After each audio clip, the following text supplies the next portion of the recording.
Now let's finish up with our cloth texture.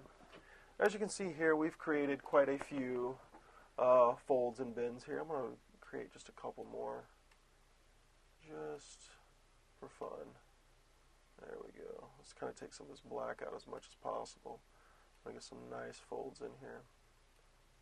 There we go. There we go. This looks pretty good.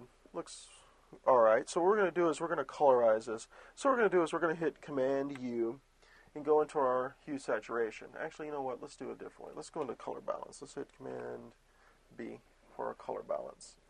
And what we're going to do is we're just going to kind of adjust this to get the color we're looking for. Let's go for a purple color, more on the magenta side. There we go. That's in our midtones. Let's go to our highlights. We're going to adjust as well, more for the magenta side.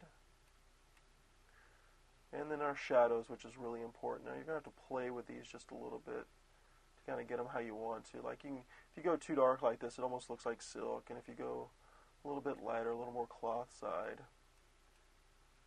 depending on the colors you want to get to, just preserve our luminosity. Let's not preserve our luminosity.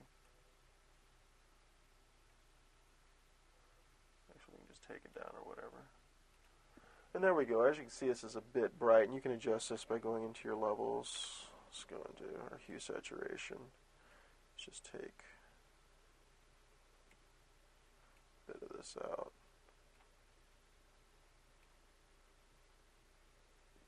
Well, anyway, as you can see, this is our basic cloth texture right here. So, play around with it, have fun, and enjoy.